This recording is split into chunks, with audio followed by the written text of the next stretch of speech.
कि संतों के संग में लगने से उनकी भली और अच्छी कैसे बनती है। महापुरुषों ने फरमाया, धीरे धीरे रे मना, धीरे सब कुछ हो, माली सीत सो बड़ा ऋतु आए कर दे।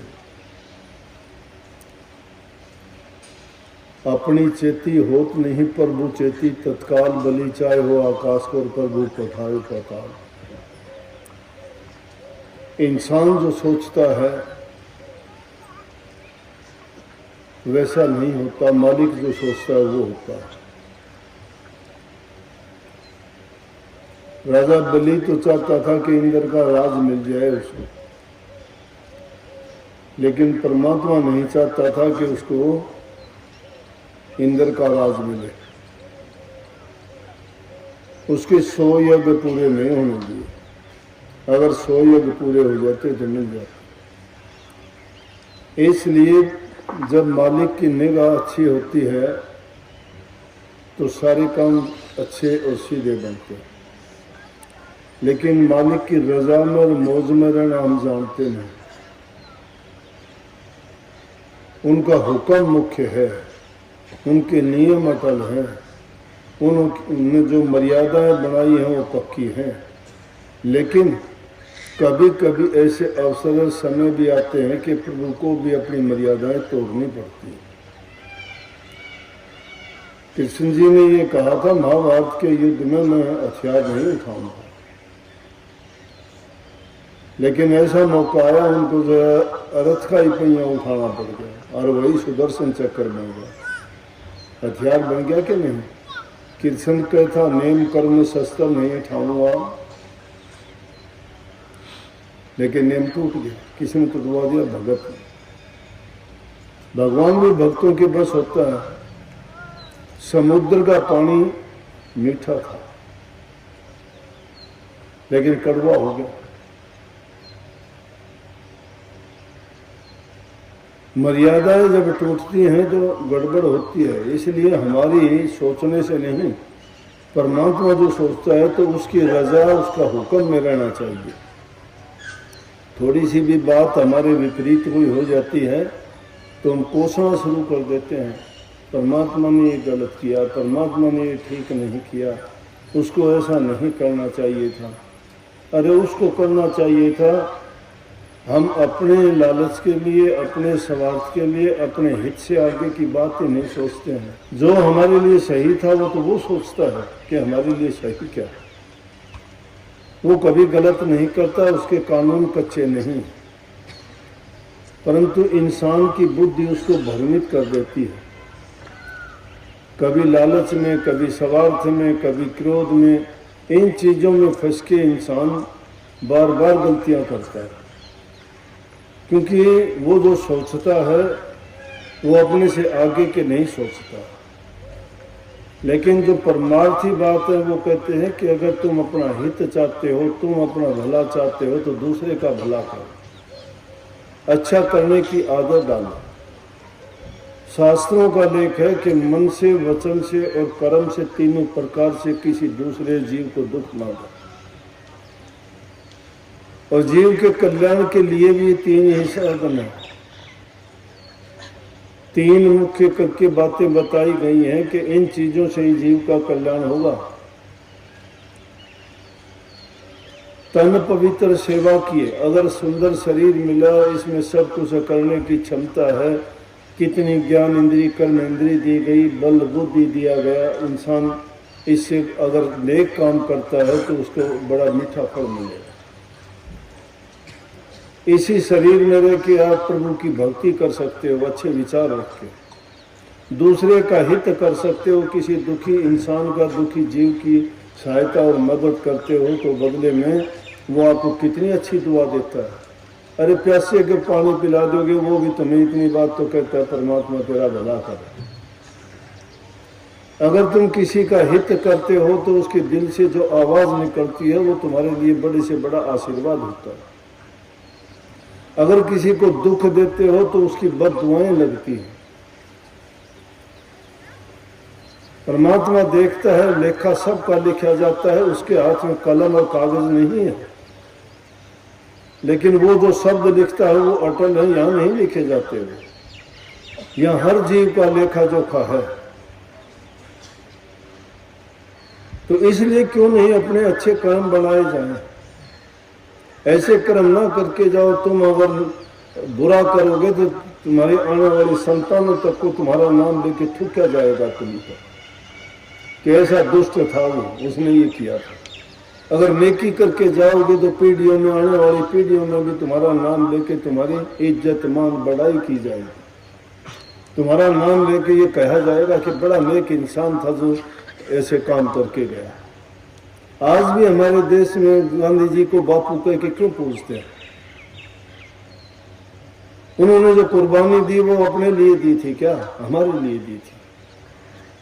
उनकी कुर्बानियों को नहीं भूल सकते हम, जो अपना सब कुछ देख के हमें आजादी दिला के गए। आज भी पूरा राष्ट्र उनको राष्ट्रपिता के नाम से जानता है। इसी प्रकार से तन की बताई कि तन पवित्र सेवा करने से होता है। सेवा करो। सेवा कहाँ करोगे? किसकी करोगे? जो घर में माँ बाप की सेवा नहीं करता, उनका वचन नहीं मानता, उनको दुख देता है, उल्टे सीधे काम करता है, उनके हुक्म आज्ञा पालन नहीं करता, उस माँ बाप का तो जीवन बर्बाद है। संतान पैदा करने के लिए इन माताओं से पूछोगे संतान के लिए क्या क्या करती है। जिसको बच्चा नहीं होता उसको कुछ भी कहो वो सब कुछ करने के लिए तैयार हो जाती है। और रात का अंधेरा भी नहीं गिनती। उसको अगर कह दे कि रात के अंधेरे में 20 कोस जाके तो ये काम करके आ, तो भी वो काम करेगी। किस लिए? कि उसको संतान चाहिए। और जब वो संतान पैदा करती है अपना दूध पिला के, रक्त से दूध बनता है, और वो दूध पीने के बाद में वो संतान जब बड़ी होकर उसको ठोकर मारती है, घर से निकालती है, तो वो संतान है क्या? राक्षस है वो। उसको पैदा करके वो खुश होए क्या? क्या मिला उनको? इसलिए पहला प्रथम इंसान का फर्ज बनता है कि माँ बाप की सेवा करे, बुढ़ापे में सेवा करे, उनका नाम ऊंचा करे। नाम ऊंचा करने के लिए इंसान को नेकी करनी पड़ती है, अच्छे काम करने पड़ते हैं, धर्म और सच्चाई के रास्ते पे चलता है। और जो संतों की शरण में चला जाता है वो इस बात के महत्व को समझता है। माँ बाप की सेवा करो, भूखे गरीब की सेवा करो, दीन दुखी की करो, जरूरतमंद की करो। कोई भी किसी भी बीमारी से, दुख से पीड़ित है और उसकी तुम सहायता और मदद करते हो, तुम्हारी बड़े से बड़ी भक्ति है। तो तुम्हारा तन काम आया। तन की शुद्धता और पवित्रता, कितना भी अगर तुम्हारे शरीर में बल है, ताकत है, कितने भी सुंदर हो, कितने भी भले अच्छे हो, लेकिन अगर कोई नेकी का काम नहीं किया तो ये मिट्टी है, ये तो एक दिन जला दी जाएगी, एक मुट्ठी राख बनेगी, कुछ नहीं बनेगा। लेकिन जो कर्म करके जाओगे उस कर्म का परिणाम हमेशा के लिए खड़ा रहेगा। गाए जाओगे, पीढ़ियों तक नाम लिया जाएगा तुम्हारा। तो तन की शुद्धता और पवित्रता तो है सेवा करने से, और मन की शुद्धता जब है, इसे मन में अच्छे विचार रखो, अच्छी सोच रखो। जिस इंसान की सोच बिगड़ जाता है वही बुरे काम करता है। और जिसकी सोच अगर अच्छी होती है, मन में संकल्प लेते हो, मैं ये करूं, मैं वो करूं, मैं अच्छा करूं, मैं भला करूं, जो भी अच्छा सोच के मन में करोगे, परमात्मा तुम्हारी मदद करेगा, तुम अच्छा कर जाओगे। क्योंकि तुम्हें उसी चीज का चिंतन, उसी चीज का मनन और उसी चीज का सुमन रात दिन करोगे। और ऐसा करने से तुम्हारे विचारों को शक्ति और ताकत मिलती है। और वो शक्ति जब मिलती है वही फिर प्रगट भी हो जाती है, वही प्रगट होकर तुम्हारे काम भी पूरे करवाती है। कमजोर से कमजोर आदमी भी बड़े से बड़ा और भारी से भारी काम करता है। मन की शक्ति बहुत ताकतवर है। शरीर की शक्ति इतना काम नहीं करती जितनी मन की शक्ति काम करती है। शरीर तो किसी का बहुत भारी होगा, डरता है, छोटी ही चीज से भी कहेगा डर लगता है। लेकिन मन जिसका मजबूत है, वो चाहे शरीर से दुर्बल और कमजोर क्यों ना हो, वो नहीं डरता किसी चीज से। मन की ताकत, विचारों की ताकत। और इन्हीं विचारों से कैसे भी विचार बना लो। मन ही देवी देवता, मन ही पितरभूत, मन ही हर होत है, मन को बजे जो चित्त। ये मन ही सब कुछ है। मन ही पितर है, मन ही भूत है, मन ही पूजा है, मन ही पाठ है, मन ही भगवान है। अगर मन तुम्हारा कमजोर दुर्बल है, मन में विचार तुम्हारे अच्छे नहीं है, गिरा देगा। ऊंचे विचार रखो ऊंचे बन जाओगे, नीचे विचार रखो नीचे बन जाओगे। जैसी सोच रखोगे वैसे बनोगे। अच्छे विचार रखोगे ना तो जहां कहीं भी जाओगे तुम अच्छाई फैलाओगे। इसलिए गुण लो मधुमक्खी की तरह से। मधुमक्खी में गुण होता है, फूलों पर जाती है, उनका रस चूसती है, अमृत रूपी शहद तैयार करती है। फूलों पर जिन पर बैठती है उनकी शोभा नहीं बिगाड़ती। इंसान को उससे शिक्षा लेनी चाहिए कि मैं भी एक ऐसा नेक इंसान बनूं, जहां कहीं भी जाऊं अच्छाई फैलाऊं, मिठास फैलाऊं, प्रेम बांटूं, लोगों को अपने दिल से लगाऊं। दिल से जो चाहत होती है वो दिल में गुजर जाती है, दिल से दिल पुकारता है। इसलिए इस मन में अच्छे विचार, अच्छे संकल्प उठाओगे वैसे ही बन जाओगे। सारा संकल्प का काम है। तुम सोचते हो इस बार तो फसल अच्छी होगी तो पक्का मकान बनाऊंगा, उस साल नहीं बनता था, अगले साल बनेगा। और एक कहता है ना क्या जरूरत है, पड़े रहेंगे झोपड़े में और थोड़ा फूस डाल लेंगे, वो फूस से डालता रहेगा सारी जिंदगी। विचारों की बात है। कृष्ण जी और सुदामा जी बचपन में जब वे गुरु के आश्रम में पढ़ते थे तो गुरु माँ ने उनको लकड़ियां लेने के लिए जंगल में भेज दिया। छोटे छोटे विद्यार्थी थे, बोले कि जाओ जंगल से सूखी लकड़ियां ले आओ। लकड़ी लेने के लिए गए तो माताओं का दिल बड़ा कोमल होता है, उसके दिल में आई कि बेचारों को भूख लगेगी, छोटे बच्चे हैं। उन्होंने थोड़े चने दे दिए और वो कृष्ण जी तो आगे निकल गए थे, सुदामा जी को दे दिए कि भूख लगे तो बेटा ये खा लेना। चने ले लिए, चल दिए। जाके जंगल से लकड़ियां तोड़ने लगे, सूखे पेड़ों पे चढ़ के सूखी तोड़ने। बारिश आ गई, बड़ी तेज बारिश आई। जब बड़ी तेज बारिश आई और ठंडी का मौसम था, भीग गए, कांपने लगे और भूख लगी रही। कितनी देर बारिश होती रही, पेड़ पर बैठे रहे। तो क्या किया कि भूख लगी, अब कृष्ण जी के पास तो कुछ था नहीं, सुदामा जी के पास चने थे। वो चने चबाने लगे, भुने हुए नहीं थे, करड़ करड़ की आवाज आई। कृष्ण जी कहने लगे अरे सुदामा पता तो था ही, उनको तो जानते थे सब कुछ। बोले अरे सुदामा ये आवाज किस चीज की आती है कट कट की? बोला कि जाड़ बजती है मैंने। बोला क्यों? बोला सर्दी में। उसकी सारी जिंदगी जाड़ बजती रही, पेट नहीं भरा। सब कुछ होते हुए जाड़ बजती रही, पेट नहीं भरा उसका। इसलिए जो इंसान अपने विचारों से गिर जाता है उसको कौन उठाएगा? और जो विचारों से उठ जाता है उसको प्रकृति की ताकत साथ देने के लिए आके खड़ी हो जाती है। मन को शुद्ध और पवित्र जो बना लेता है वो सारे काम। ये भक्ति भी मन की शुद्धता और पवित्रता से होती है।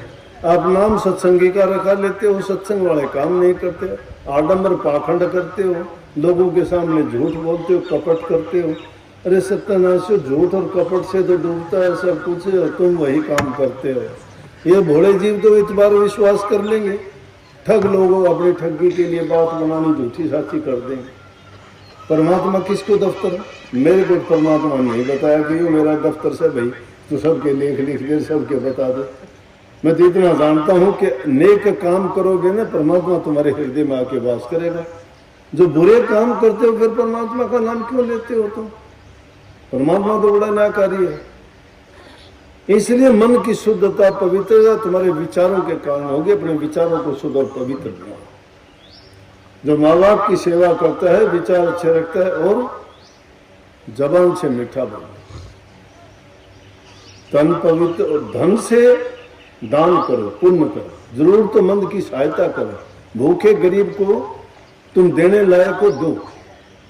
परमात्मा ने तुम्हें इस लायक बनाया है कि तुम किसी को कुछ दे सकते हो, लेकिन कोई किसी को शौक नहीं है मांगने का।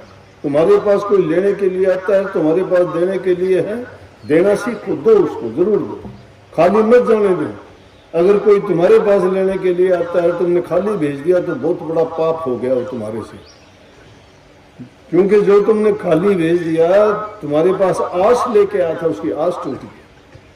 तुमको वो मान के आया था कि मेरी आस वहां पूरी होगी। जो इंसान जिसके पास आस लेके आता है, वहां आस टूट जाती है, तो फिर उसका पाप और बद दुआ किसको लगती है? उसी को लगती है। लेकिन महापुरुषों ने तो यहाँ तक फरमा दिया कि मांगण मरण समान और मत कोई मांगो भीख।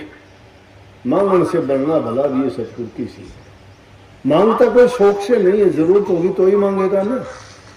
और अगर कोई शौक के लिए मांगता है तो वो तो उसका तो पाप जो देने वाले को भी लगेगा और लेने वाले को भी लगेगा, क्योंकि झूठ और कपट का काम किया उसने। जिसकी जरूरत है, जरूरत के लिए उसने मांग लिया। उधर सामाना टुकड़ा तन सामाना चीर, ज्यादा संग्रह ना करता का नाम फकीर।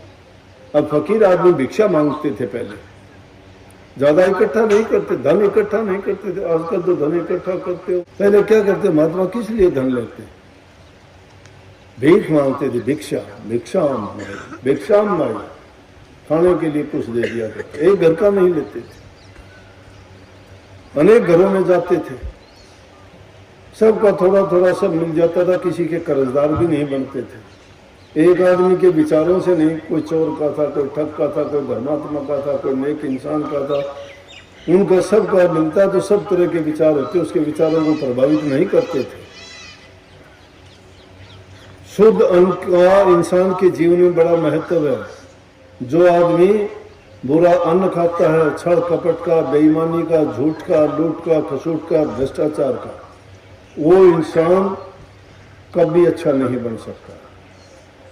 जिस इंसान के पास में गलत पैसा आया है, रिश्वत का पैसा आया है या धोखेधड़ी का किसी का पैसा लिया, परिवार के परिवार उजड़ जाते हैं। 2 पीढ़ी बचेंगी, तीसरी पीढ़ी बर्बाद हो जाएगी। ये इस तरह से जो खाने वाले हैं, अपनी नेक कमाई, हक हलाल की कमाई, अपने जो 20 नूरों से कमा के खाते हो, तुम्हारे लिए अमृत का काम करेगा। रोग बीमारी से बचोगे, तुम्हारा हृदय और मन पवित्र रहेगा, और परमात्मा के लेखे में तुम नेक इंसानों में गिने जाओगे जो प्रभु के बहुत करीब होते हैं। लेकिन जो इंसान धोखाधड़ी का, छल कपट का खेल खेलता है, बेईमानियां करता है, वो कभी भी खुश बेशक हो जाएगा वो कि मैंने ये कर लिया, मैंने कपट से ये जोड़ लिया, मैंने वो बना लिया, लेकिन वो अच्छा नहीं है, वो बर्बादी का कारण है। कभी भी ऐसी घर में अगर बुरी चीज भी आ जाती है, एक आदमी बुरा अन्न खा लेता है, वैसे ही विचार हो जाएंगे। जैसा आदमी खाए अन्न वैसा हो जा मन, जैसा पीवे पानी वैसी बुल्ला बाणी, जैसा करे वैसा भरे, जो बोवे वो काटे, दूसरा कौन करेगा। लेकिन इसको समझने में बड़ा देर लगती है, बोलने में सब बोल देते हैं, टाइम लगता है। इसलिए नेक इंसान बनो, अच्छे बनो, सच्चे बनो। तो प्रथम सेवा करना, दूसरा अपने अच्छे विचार रखना मन के, और तीसरा धन से आप मदद करो, सहायता करो। लेकिन अगर तुम्हारे पास सब कुछ है, आगे आपके पास देते नहीं हो, तो क्या कहा कि जो मांगने गया, कोई किसी के पास मांगने जाता, वो समझो कि मर गया वो आदमी, उसकी शर्म आती है मांगते हुए। मांगन गए सो मर गिर, मर के मांगन जा, उससे पहले वो मरे जो हिंदे कह देना। आदमी मर के मांगने जाता है, कोई किसी को शौक नहीं है कि अपनी बेइज्जती करवाए। लेकिन जो मांगने जाता है मर जाता है, पहले ही मर जाता है, मरने से पहले, और फिर मांगने के लिए जाता है, लेकिन उससे मरा हुआ तो वो इंसान है, उसके पास है, फिर भी उसको नहीं देता है। इसलिए तुम्हारे पास अगर है, परमात्मा ने तुम्हें इस लायक बनाया है, तो दूसरों की मदद करनी चाहिए। दूसरों की मदद करोगे, तुम्हारे परमात्मा मदद करेगा। तुम अगर किसी की नहीं करते हो, तुम्हारी कौन करेगा। कुदरत का नियम है, जो इंसान जैसा करता है वैसा उसको भरना पड़ेगा, खोदेगा वो पड़ेगा। खाई खोदोगे तो कुआं मिलेगा। लेकिन अच्छे काम करोगे ना, थोड़ा सा भी अच्छा करोगे, तुम्हें बहुत मिलेगा। इसलिए कही कि संतों के संग में जाओगे, तुम्हारी भली बनेगी, कागवृत्ति छूट जाएगी, दुष्टता के काम छूट जाएंगे, हंस जैसे बन जाओगे, नेक इंसान। तो बहुत बहुत सबको आशीर्वाद।